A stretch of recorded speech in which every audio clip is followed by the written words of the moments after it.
anywhere, kid. We whack a boot where any man live. Scotchy the next to where Meadowell is. Connect both sides like Millennium Bridge. West End, East End, anywhere, kid. We whack a boot where any man live. Scotchy the next to where Meadowell is.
For Peep-magazine, we have the rare opportunity to yet again interview the notorious graffiti writer Inch. He's back in the studio. He's back by public demand.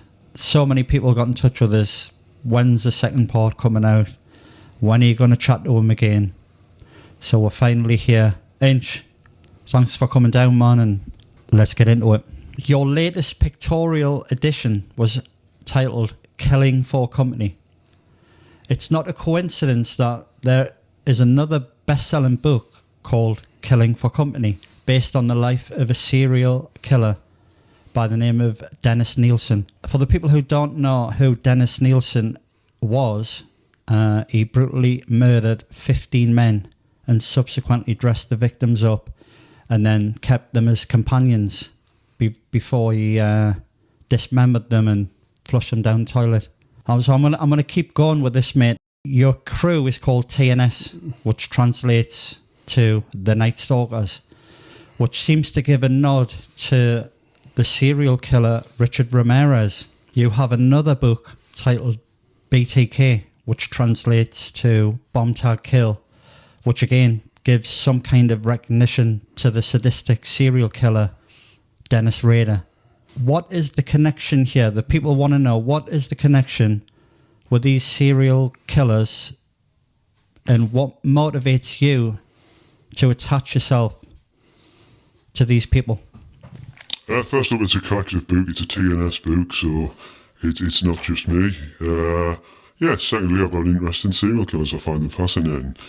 TNS originally, it stands for many things. Originally, it's my crew. I would be praised, so to speak. It stood for Taking No Shorts and They Never Sleep. Oh, sorry, the new style after the Beastie Boys track also.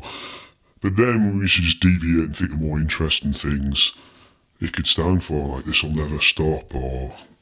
And one that came into play was the Night Stalkers, which is Richard Ramirez, yes. Lost out, then I got it popping again. Crossed out, anyone stopping the growth. No, we ain't got a lot in these ends. I got us for the money, prospects and cents. Watch out, watch out, watch out. We're dropping again, and nothing that you do is ever gonna contend. And we can't give a fuck about being on trend. Outside of the books, as I described, I give you the two original origins of what TNS stood for.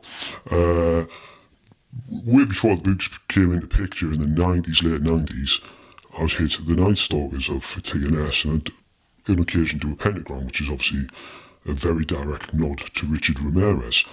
And the first book I did with Gatsb, and he drew some of the parallels, and it was a subject matter we'd talk upon quite often. Would be serial killers. In fact, one of the first times I went painting with, we went to Carlisle to paint freight trains, and I must have been watching something or reading something, and I predominantly talked about serial killers.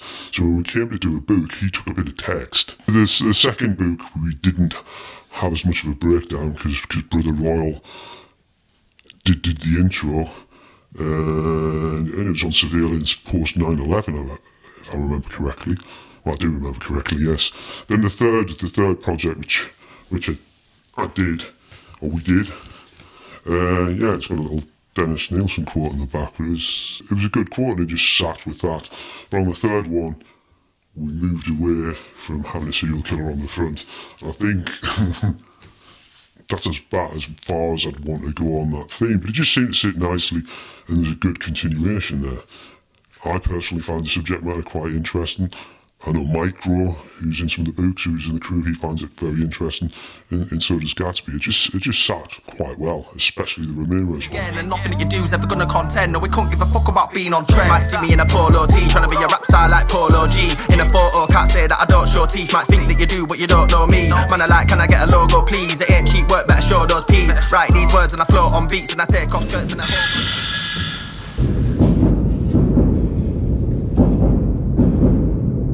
But you got to be careful, because if it is a true, I don't want to endorse serial killing. You know what I mean? I am fascinated with the mindset and of them type of people and the things to do.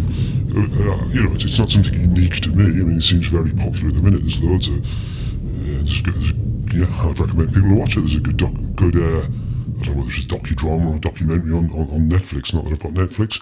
On Richard Ramirez, and they keep resurfacing in popular culture, and there is a dark interest in these things, in the human psyche.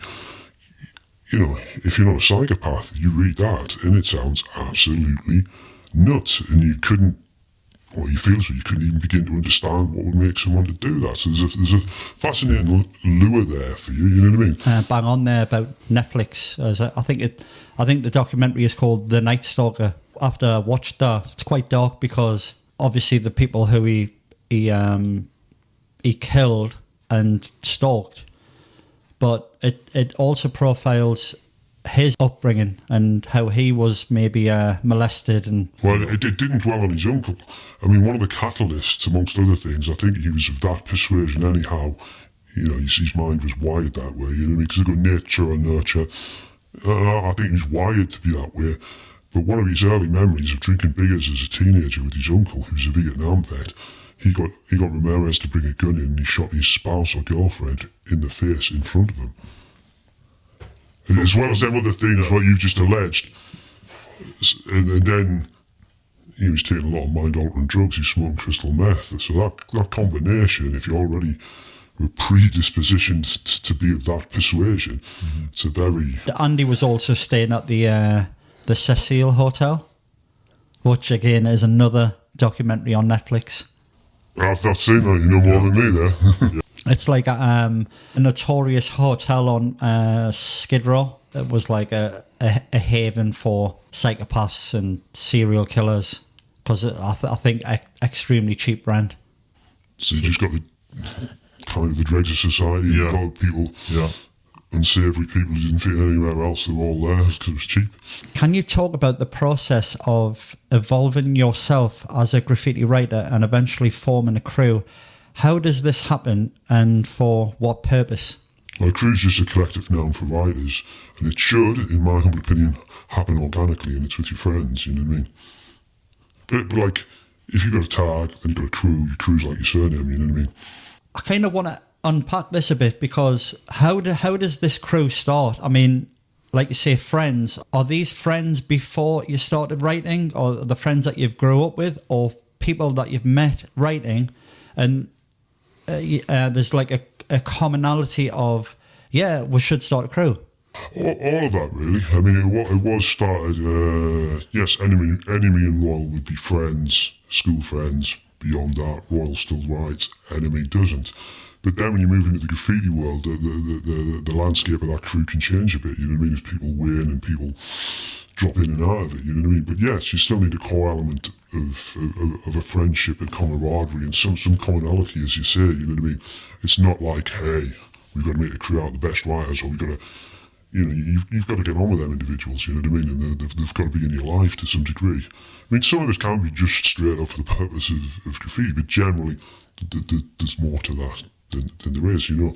It's like the level out that graffiti's anti-social, you know what I mean? But it is social, and I meet people, or have met people, and there's people in the crew from different diverse backgrounds who I wouldn't ordinarily meet unless I was in a subculture of this nature. Yes, it's perhaps a male-dominated subculture, so yeah, there's a mix of people in there, you know what I mean?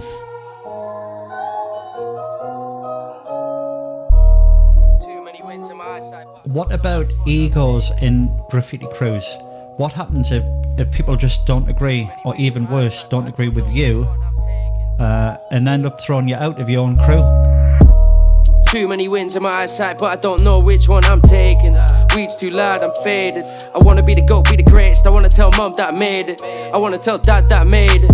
I'm gonna be the face in the papers, I'm gonna be the face of the famous. Show no love to the haters, show no love to the fakers. Don't wanna get played like Sega, MCs get ate like quavers. Just wanna make dough like a baker, smoking and the finest of flavors. AP's at the top of your playlist, my time will come with patience. Yeah, this one's for the guys who believe in I'll do it like Just Be did. All of the place shouting, stay freezing. All of the place shouting, stay freezing. On the mic I'm creasing, spit bars too hot like heating. So many bars on my head top, but I don't know which one I'm feeling. Well, it's not as easy as just, you know, I'm not as narcissistic like that. It's, you know, yes, I did form the crew, and yes, I have put most of the people down. Only kicked one person out, but Roy put him in. And I spoke to him, asked him how he felt. Because it is a bit like a cooperative, it is like a brotherhood, you know what I mean? And it's, yeah, the ego is the crew ego. You should have no individual ego in that, you know what I mean? And it should be all very diplomatic, and you should all be put on in the same way, you know what I mean? So if you go to a spot, like example being, I went to a spot a long time ago with Gatsb. And it was a condemned train, and some of the windows were smashed. It was an old carriage. So you get there and you look at it, and you can both identify what the most desirable part of the car is to paint. So there's one spot with enough windows to get one piece under. So you break it down, you go, well, it's my spot. Right, yeah, it's my spot. You drove, I wouldn't get in here without you. So you're on a level playing field. So you go, what do you want to do? We can flip a coin, so you paint that bit, or neither of us can paint that bit. That night, neither has painted that bit. You've got to agree, otherwise you're going against each other, you know what I mean? Mm-hmm. And if you're in constant flux with someone and you're not getting on, you're not, you know, it's like being in any relationship, really, you know what I mean? Common goal, you know? You can both identify and be adult enough to go, I think that's the best spot, I want to do that. Yeah, I think that's the best spot, I want to do that. Mm-hmm. So you either alternate who would do the spot, you go, right, you've got choice this time. Next time you go to a spot, you got choice. Or you can, yeah, well, in my humble opinion, that's how it goes down. The big like I've been away, take everything like I'm sanctioned with a peer. Take that's never catching us in a race. Drop in the world on your nap, like little Wayne. Couldn't give a fuck if I'm bothering anybody. I'll be putting them in the bag, in the body, in the one. And I'm not the type of motherfucker that be seeing Tory. Need never want to draw my leg and never saw the Corey got. MCs panicking, they kinda get nearer. UK grind, all in Chiara. From attempts to the time to the way I got them digging up crimes like an episode of Viara. I started off when I was young as fuck. Now they say we're coming up. They're not showing love like they're not knowing us. I can't flowing off. Life goes by and know it does. Been low, been broken, now we're all high like it's snowing doors. With the water from the northeast, crime pioneers. Half a geese with a rain round here. Catches inside of the pint of the mirror with a pint of the beer and a line of the gear. Fuck begging on lock with a mind full of fear. Under a lamp like eyes of a dealer. It's obvious that the lies are clearing. Who's never not crime up here? Yeah. Couldn't give a fuck if anybody thinks I'm better than this. I've been bit by snakes, what the venom in is. They kinda get what I say cause I've levels to it. Kinda live another day with the devil in this. Not living mundane, couldn't settle with it. I'm not living with the pain, I got the medicine to get on your bike and fuck off, stop peddling it. I started off when I was young as fuck. Yeah. I mean, what would be the catalyst for getting thrown out of a crew? I mean, what kind of things would you have to do? Is it strictly graffiti things, or could it be? No, it's broader things. It's how you are as a person. But yeah, I mean, the emphasis would be on the graffiti stuff. You know what I mean? So if you grassed or you're generally a dick and you could be a personality thing. It could be, and you can't get on with everyone. You know what I mean? But yeah, and it's. Yeah, it's a firm thing, you know what I mean? You've got to have a solid foundation as a crew, because then people, you've got to know how they're going to react if something untoward happens, like police come, one of you get caught, or someone gets injured, you know what I mean? You've got to have this unwritten sort of mindset, and you've all got to be pulling in the same way, you know what I mean? It's dangerous, and a lot of strange shit can happen, you know what I mean? Graffiti has developed over the years. It's kind of spawned into different areas. Canvas, trains, walls, trucks, glass, and basically anywhere where it can be seen. What is the future of graffiti? It's just going to continue going on the same trajectory. It's here to stay. I mean, the format it was kind of delivered to me in the 80s, it was fad orientated. It was a trend. It came over America. It was packaged with other stuff, you know what I mean? It was like but it's, you know, it's established itself quite firmly as a global subculture, and it's going nowhere. But you can take different facets of it into different areas if you're so pleased, you know. What I failed to touch on in our previous interview was your colour selection and your choice of colour. Is your colour choice something you consider and work on, or is it more sporadic in nature? I mean, it can depend on the availability of paint, but what I generally find, and I've got to try to avoid, is I've grown up using car paint. So the strong pigmented car paints were beiges, browns, blues.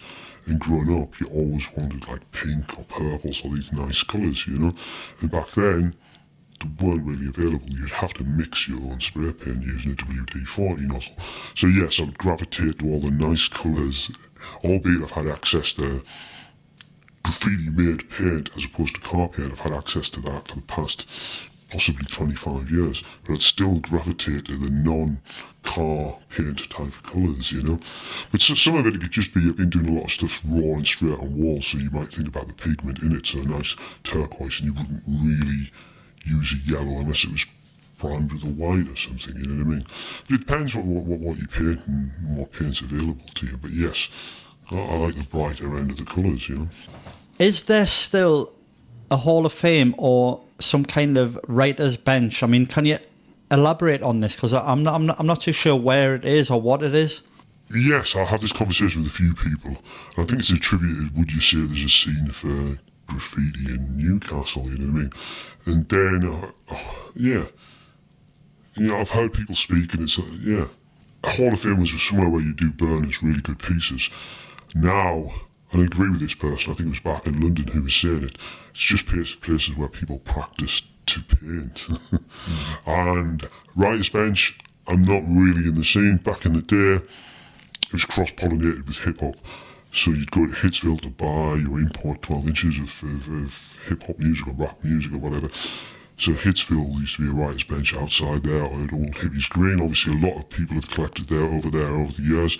But traditionally growing up when I was a kid, that's where the writer's bench would have been, and that's the one I would have went and met other people. Currently I have no idea, I'm out of the loop, but I think the internet would have pretty much made that redundant, because that would be the equivalent of it, I guess.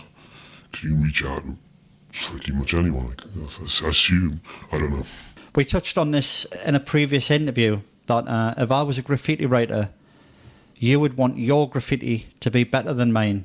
So I'm going to flip this around and ask, if I was a writer in Newcastle, but I wanted people to look at my graph and not yours, would this make us enemies? Myself in the streets, still a burn or the seats in an urn. Still a illest on a villa, say the wickedest lyricist when I'm looking in the mirror, looking at it when I look and then I'm sitting so my dinner, fucking on me liver, still I must deliver like I'm pushing to the druggy, still I can't be bitter, I can't quit, I can't figure out forgive the figure, I simulate beginner. Paint a picture of a sinner, looking at the sinner, still I'm leaving bodies in the chill, I wanna make a killer.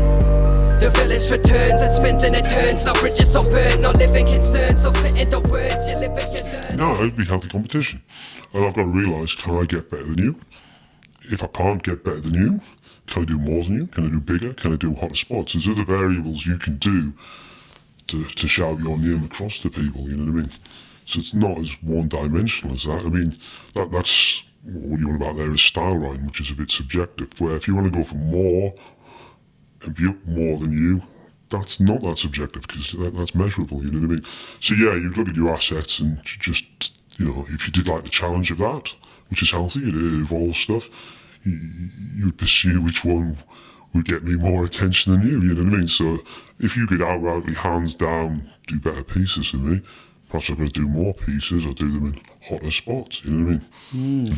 Then it's up to you. What do you do with that? It kind of reminds me of a podcast that I listened to by the name of Joey Diaz. I think he's good friends with Joe Rogan. Always used to listen to his podcast. I think his original podcast was The Church of Whatever, an American Cuban descent, smokes a lot of weed, and he's just like a man about the world, you see, and he's got all these philosophies and interests, and he says, theoretically, if I open up a tattoo shop on my street, and I've been there for about 10 years, people know who I am, and I've got a kid, I've got a couple of kids, I want to put those kids through to college, I've got to pay for that, and my tattoo house, my studio, that pays for that. But guess what? There's another guy opened up a tattoo store over the road. Of all the places you've got to open your tattoo store, you open up directly across mine. And then he says, there's two ways to look at it. Am I going to burn it down? Am I going to get pissed off and burn that place down because you're taking money out my pocket for the kids? I'm putting food on the table and all the rest of things is. Or am I going to look at this objectively and go, I'm just going to work harder. I've been caught slipping. I'm just going to work harder than that guy. And that's kind of what you're saying, isn't it? You just got to be competitive. Like some people, like I go out buying a lot of records, and records has become, it's always popular, but more popular. So downtime I'm buying records. If another dealer turns up selling records, he'll go, oh, he's taking money directly out of my thing. But another way to look at it is it's a bigger destination for people to go in general because there's more records, you know what I mean? And that just means you've got to be sharper with what you do. You haven't then got the monopoly on it. You've got to find your niche within that. You know, so what I say to you, if you're a good tattoo artist, you've got the upper hand on the other guy, it's all on the new book, you're established, aren't you? You're an experienced tattoo artist, aren't you? And you would have your own style. So there's nothing really to fear there if you have managed that business. But yeah, you've got to up your game or find your niche, you know what I mean? At the end of the day, that guy's just as entitled to open up that thing, you know what I mean? Yeah. That's commerce in the open market, you know what I mean? So you've got to look at it. You could bitch about it, you could do whatever you want to do, but he's still there. The tracks are on, dedicate every set to the past and gone. Niggas spit a few bars, can they craft a song? Come so fast, so you know that the stats are long. And I've heard it before, like the taxing them. And the tunes get rinsed and I waxing them. Every time I get a one, I make, you know, I kill it to the maximum. With a flow so natural. MCs round here looking desperate. Couldn't even get on a guest list. Come from the cesspit infested. Septic, I'm infected. Different stress, get chat like Nexus. Couldn't give a fuck who the best is. North from the northeast, west down the Essex. Everything I draw for myself is eclectic. Invested me time and me wealth, so respect it. Chain smoking me lungs are black. Put a perfect storm in an overcast to take people round here. Yeah, I mean, that's what it's about, isn't it? It really boils down to style and what your style is and how it reflects. The repetition and where you can get it with that style, like location, yes, of course. So I'm not going to go, oh, someone else's style, let's pack it in. No. You know what I mean? Over the years, has there been someone who you maybe didn't know that you looked at and thought, maybe I have got to up my game, yeah? Well, it's normally kids with more time on their hands and more energy, you know what I mean? And I mean, just by the very nature, the older you get, the more complacent you get with it, the less time you have to do with it, the other values that creep into your life, you know what I mean? Certainly, if I was in that arena from the age of 15 to 25, when I've got, you know, I'm letting my mum to do whatever, the main focus is that, so I'm gonna rise to that, you know what I mean? But yes, I'd perhaps lazily reflect and go, I've put the work in. So I'm acknowledged in a different fashion, you know what I mean? I don't get that uptight about it. But yeah, I mean, kids do crazy spots, you know what I mean? It just, you know, someone does there, can you push it a bit that way and do one there, you know? So it is always evolving in that regard, and it is Darwinistic, you know what I mean? How long you can maintain that, because people, I'm not pointing at it, but you can be a bit flash in the pan, you know what I mean? You can get into it as a teenager and you're obviously invincible and there's nothing else. There's other things, but there's nothing else in your life. But when you get to a certain age, your value system changes and your focus of what's of the most value to you, prioritise. It differs, and it differs throughout life, you know what I mean? You come out the other end of it and you could have brought up a kid and you drop back on it, you know what I mean? There's lots of different things. But yeah, it's fresh. I mean, I like to see people going for it because it's inspirational. You've got to have that other person element in it, you know what I mean? When has your ego got in your way? I'd like to say never, but I don't know if I can make that call, yes. I mean, it is by its very nature an egotistical, selfish sort of hobby. When I say my ego, it's your persona's ego. You'd like to make that distinction between the two. Me as a civilian and me in my civilian life. I'm very unassuming, but yeah. I don't think it's an ego in the traditional sense, but I don't know. It'd be like what you described with that Josh Rogan thing, where your ego's got in the way because someone's opened a thing and you haven't. Yeah, classic example. You just think, oh, you've got the pure entitlement to having that, and how dare you do that? You know what I mean? So that would be where your egos prevent you from being productive and carrying on. You know what I mean? You've got to get around that. You've got to overcome that. You know what I mean? Yeah, I'm from the West End. It's like I'm stuck in exams when we're testing. Left stressed, depressed, thinking it ends. And your ex getting the text from your best friend. Situated in a situation similar to a game of crystal maze. We're chasing tickets, facing tribulations. Systems fail our generation. Rich kids are safe and poor can get probation. If I could say one thing to save them from prison, we're saying jail buckets in the bathroom. All the stuff I didn't learn in the classroom. But where you've got to be at, with it, in my humble opinion, if you think you did a lot of stuff, or you did something good, and someone comes to do it, you've got to look at it and go, hey mate, you've killed it. I've got to up my game here. Yeah. Thanks for doing that. You've pulled the rug from under me. Now I need to do something here. You know what I mean? Yeah, I think that's what Joy Diaz is trying to encapsulate with the tattoo store. It's like, yeah, you're doing something. You've caught us slipping. But there is qualities what you can quantify, you know what I mean? You definitely know if you go, right, I live at the coast and when I travel there, they've got something between every stop and I haven't. I used to be the most prolific person on that bit of line. You've either got to accept that or change the circumstances by doing more to it. But credit to them, you know what I mean? And credit to them if they've made you get your finger out. Yeah. If you've realised you're being complacent and that's what you're about and you've got to go, right, bar was there, it's now here. Yeah. I've got to do. Another thing you can look at is you can go, right, tattoos is popular. He's opened one there. What else can I bring to my business? Can I do tattoo removal as well? Because, you've got to look at it objectively. There's no point, if you're going to look at that, you might as well just look at a new career. There's no point, if that's what you're about. Oh, yeah, definitely. I mean, it depends how you look at it. If you look at that, and you've got to be really humble and go, I hate to admit it, but Dave did a really good job. That's kind of what envisioned me doing. What can I do to get to that level? Or better yet, what can I do to take it higher, you know what I mean? And then another person might look at it and they take it higher and it's an arms race. But that's what you do. I mean, that's how it should be, That's what you do in graffiti, you're showing off. So it's an arms race, isn't it? You know what I mean? It's show and tell. You've done that. You think you're good with that? Well, this is what I can do. Yeah. How do you like them apples? So, yeah. You can, yeah. You got to be that bigger person and take a positive out of it and try to better yourself as a person and in the field of stuff of what you do, whether it's graffiti or tattoo. You've got to look constantly because there is up-and-coming people. There is people who's just insanely can take to that and be really creative, you know what I mean? And got a natural, because that's what people don't like. Someone's got a natural aptitude for doing that, and you feel as well, hey, I've had to work at that. And look at them, they're making it effortlessly. You know what I mean? You've just got to. You've got to be true to yourself and you've got to look at the big picture of it. In the classroom, on some stuff I'll walk barefoot to make the cash move. Or how I can turn a crap day into a class tune. Got pals making notes and now we will prove out the job. You wait for my thing, you bet you walk up without a crop. Running circles, I've just gone this back to square one. And me circles showing this, the party backs at square one. I kiss me mother until I'm a lover. Couldn't me father say this down the matter. I kiss me sister and tell her I miss her. Even though I see her every day, I say she don't need a mister. I kiss me now, shake the hand in me grinder.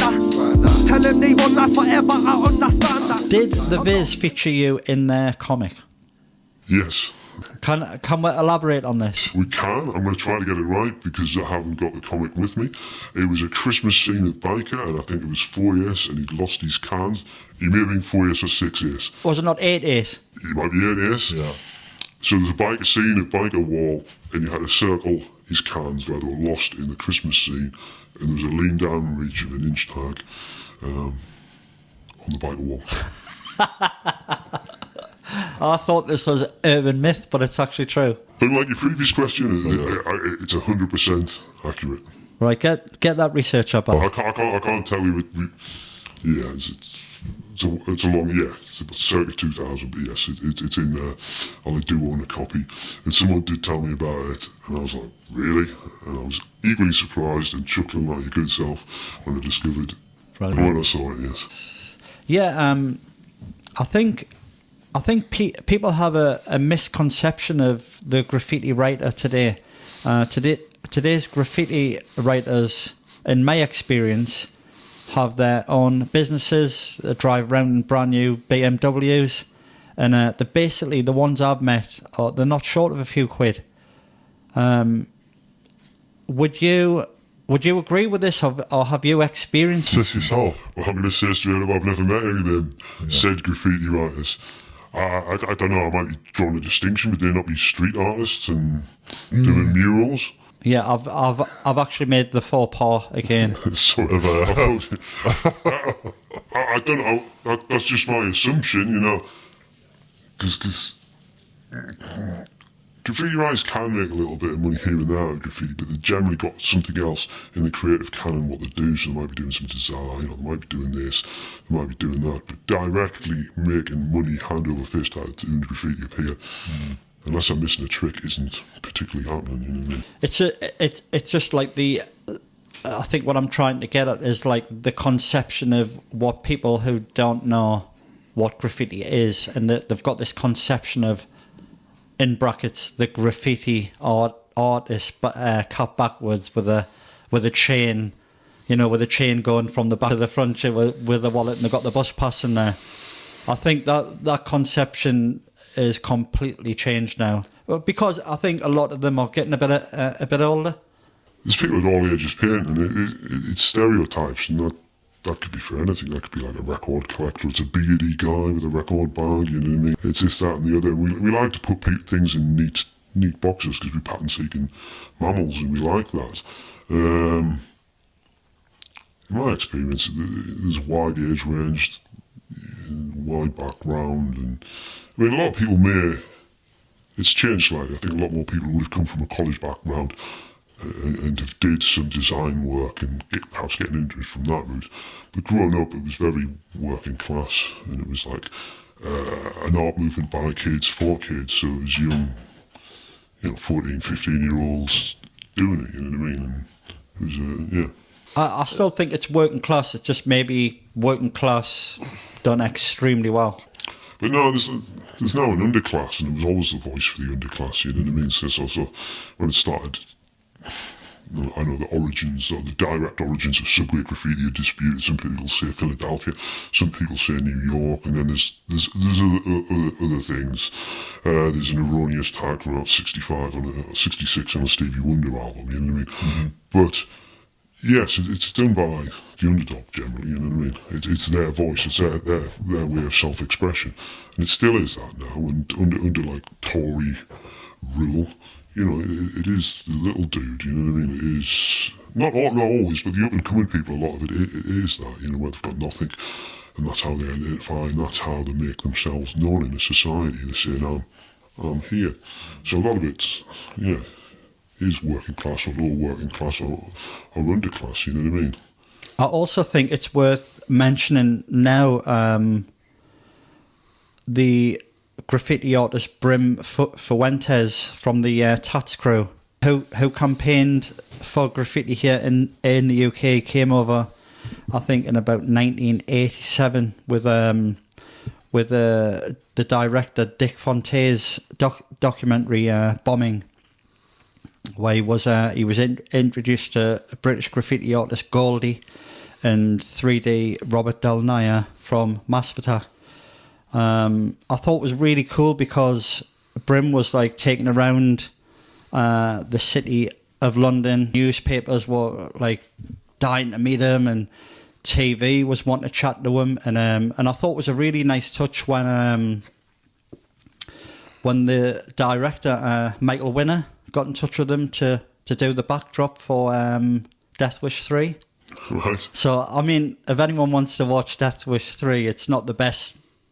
It's not the best one. To be honest, it's probably the worst one. But it's where Charles Bronson goes into the inverted brackets the hood, and he's trying to kill some guy, but the gang of the city rises up and helps him fight the kind of local mafia, I believe.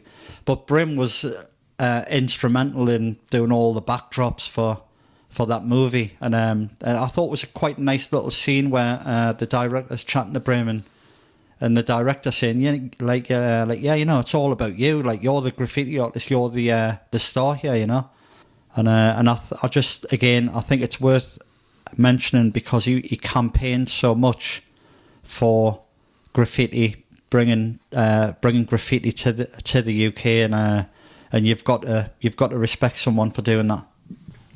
Oh yeah, I mean, yeah, on a bigger scale. I've been in New York. I did see some.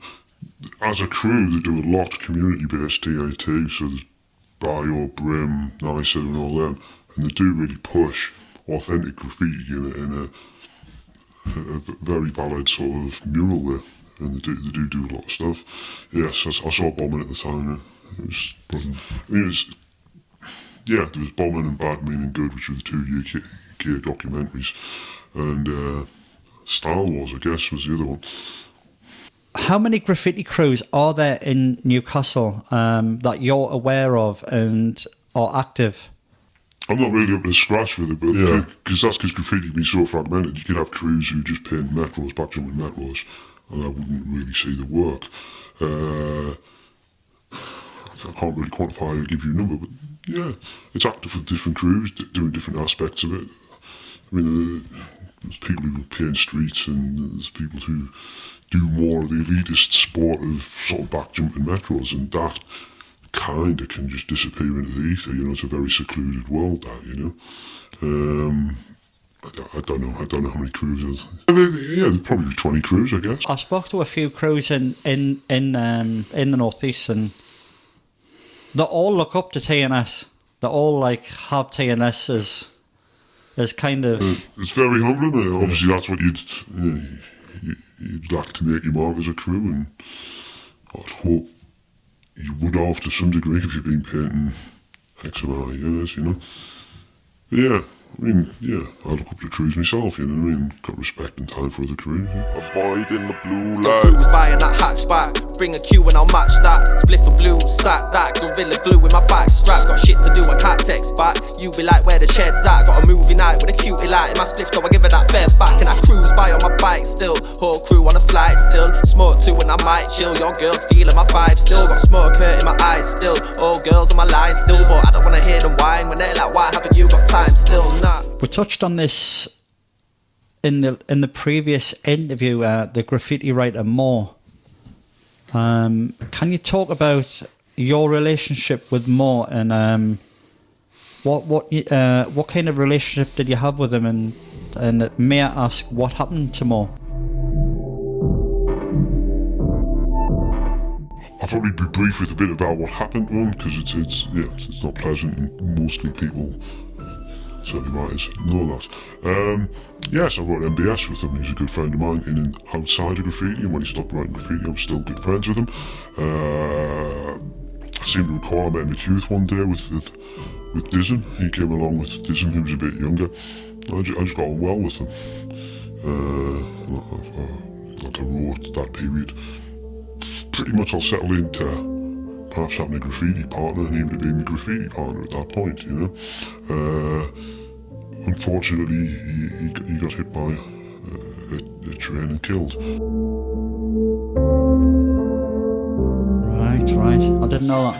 Watch me fucking name the call his head. A master splinter, 6 foot massive head. Of a spastic ninja bird to the massive winner. Rasta trades them both like black vanilla.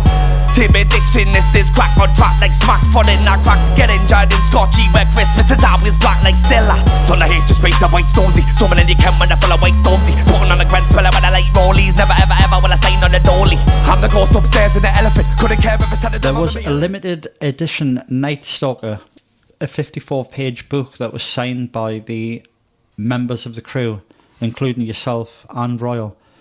Can you talk about Royal and who is he?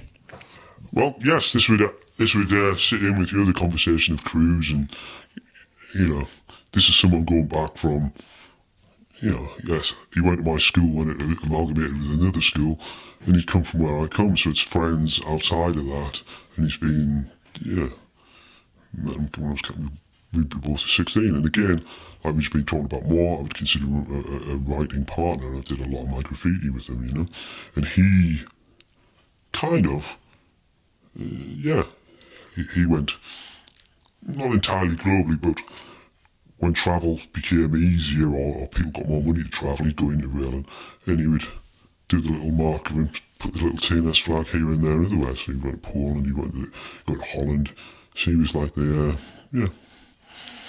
international affairs, and he would do all that. Right. But wherever he went, I would sort of hook up with him. So if he was in London, we'd go to London, that would be our focus. If he was in Holland, I'd be going to Holland, you know what I mean? And he travelled around a bit, and it was good. He's a good solid member, and he's a crew member in all respects. He's still a member? Yeah, of course, yeah, for life.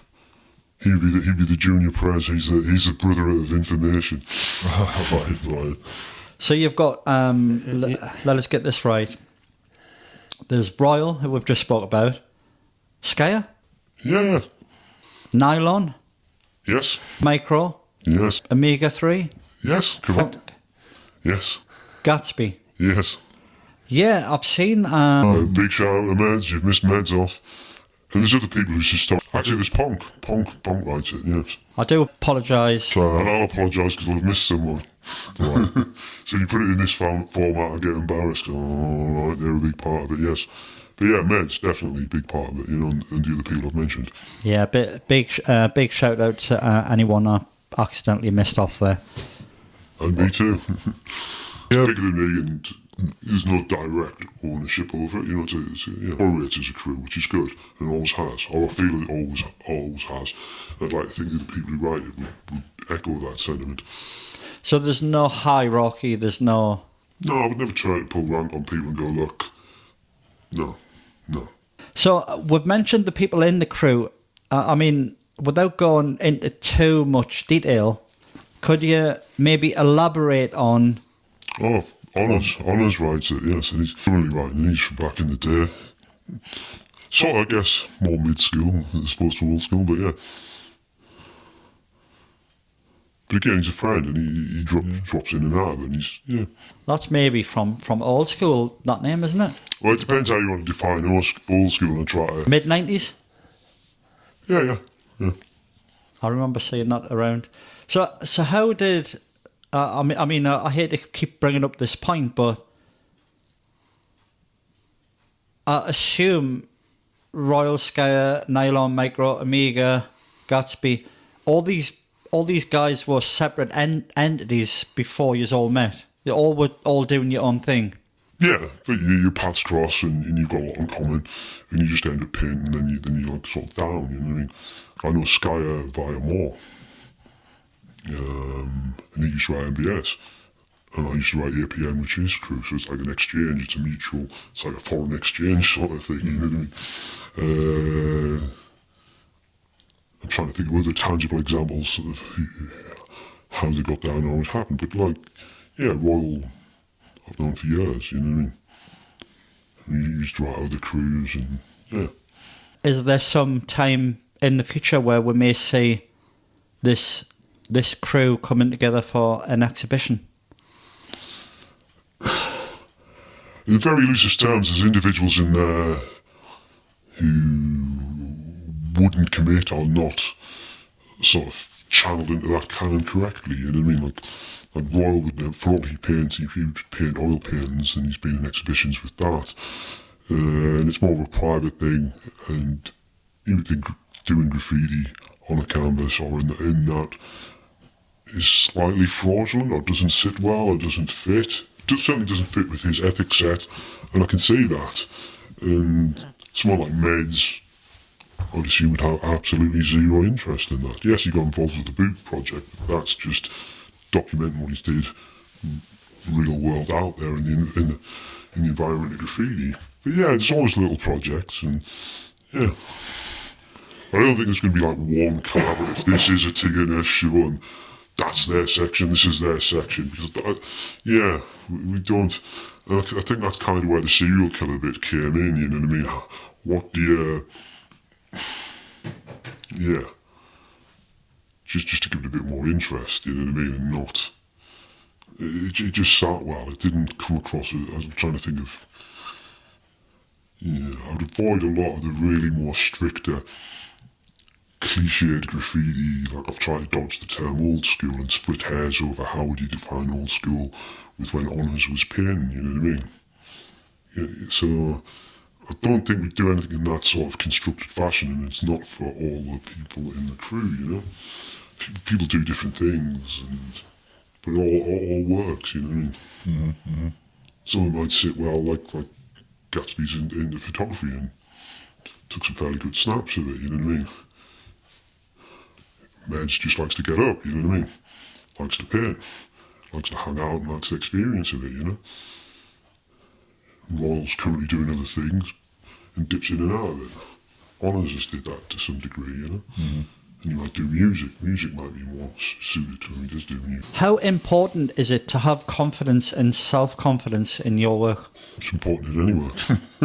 but there's a cut-off point where it becomes ego, you know what I mean? So there's being confident, there's being cocky, and then there's being a dickhead with it, really, you know what I mean?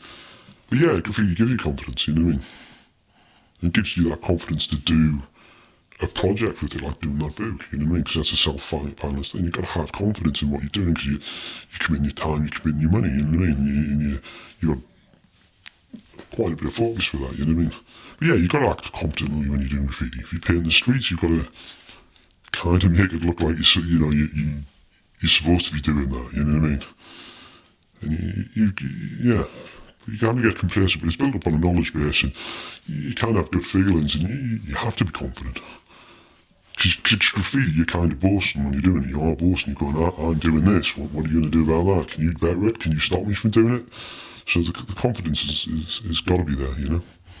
It's keeping it in check so it doesn't get egotistical and you get cocky with it, you know what I mean? Are there plans to produce a fourth publication? Not in the format we've been doing, no. It comes with a bit of time, or we all would have a bit of or the people involved with that would have a bit of a rest and have a think, you know what I mean? We'd like to do other stuff, we just need to talk and think about it and just let it come out. But yes, with regards to that, I think that's done, and it's been, there's full stop there, really. I mean, yes, you could do like a fanzine collaborative and make it more focused with some other people. But it's just good to know that you can drop onto a project, you know what I mean?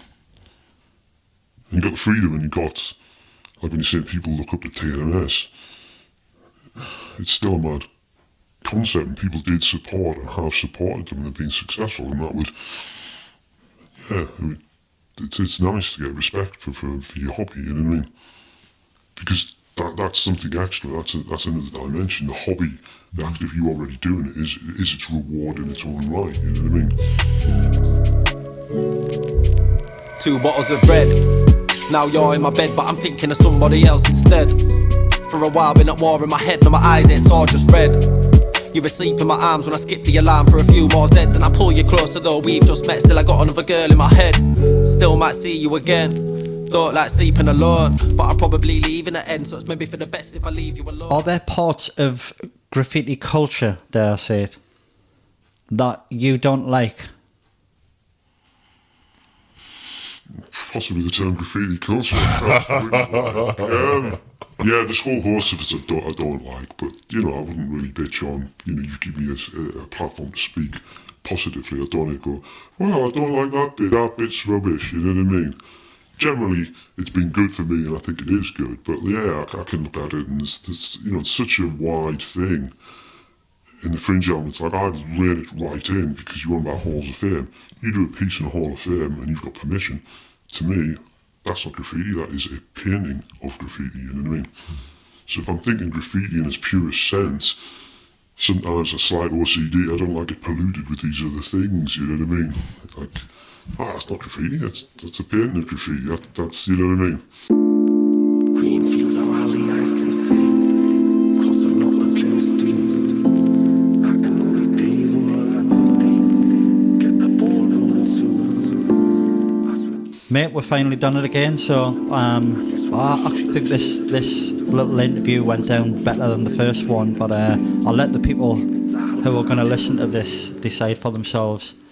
And I can just say thanks for coming down, and thanks for joining us and chatting, going through all this again, and I really appreciate it, mate. Thanks a lot. Thanks to your good self, and thanks to the listeners. I hope they enjoy it. I hope they find something interesting in there. Yeah, I'm from the West End. It's like I'm stuck in exams when we're testing. Left stressed, depressed, thinking it ends. Then next your ex getting a text from your best friend. Situated in a situation similar to a game of crystal maze, for chasing tickets, facing tribulations.